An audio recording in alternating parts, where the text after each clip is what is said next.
délégation de 50 personnes de notre diocèse a rejoint les 2700 participants qui se sont rendus à Lourdes du 20 au 23 octobre dernier, dans la joie d'échanger sur les nombreuses initiatives d'évangélisation qui naissent dans les différents diocèses de France et celui de Monaco. Le rassemblement Kérigma est la deuxième étape d'une démarche initiée par le Conseil pour la catéchèse et le catéchuménat de la Conférence des évêques de France. La première consistait à créer localement une équipe, Kérigma. La troisième consistera quant à elle à mettre en œuvre des actions concrètes ici, à Monaco. Je suis venue à Kérigma en particulier pour réfléchir sur la préparation au mariage et voir ce que l'annonce du Kérigme pouvait nous apporter dans le cadre de ces préparations. Voilà, et j'ai trouvé à Kérigma beaucoup de joie, beaucoup d'énergie.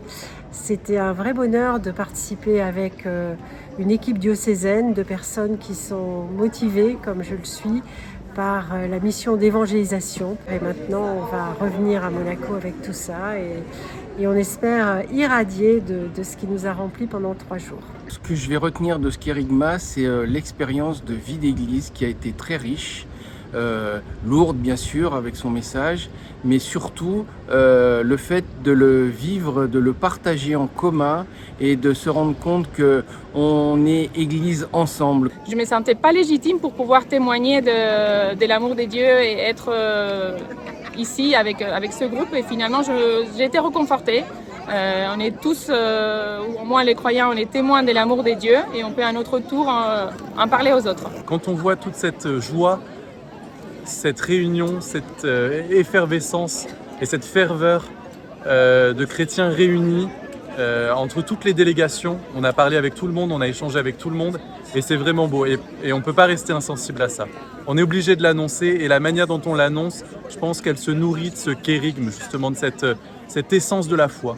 Reprenons pour bien comprendre. Tout d'abord, qu'est-ce que le kérigme ? C'est la première annonce de l'Évangile, non pas au sens chronologique, mais une annonce pour plonger au cœur de la foi, pour toucher jusqu'à la conversion ceux qui l'entendent.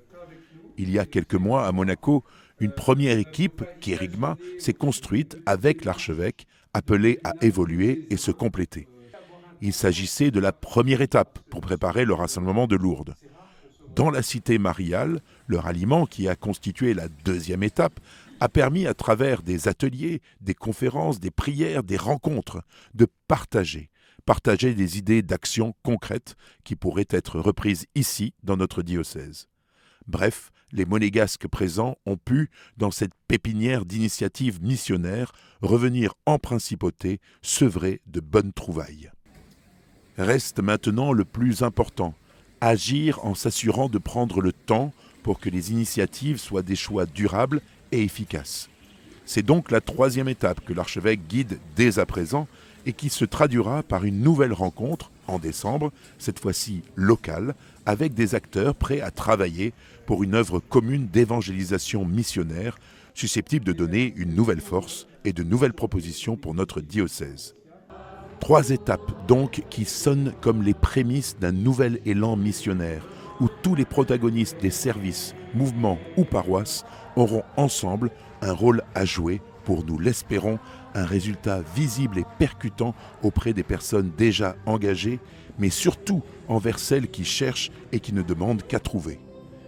Comme l'écrivait saint Paul aux Corinthiens, à semer largement, on récolte largement. Vous l'avez compris, nous reparlerons très bientôt de la démarche Kérigma.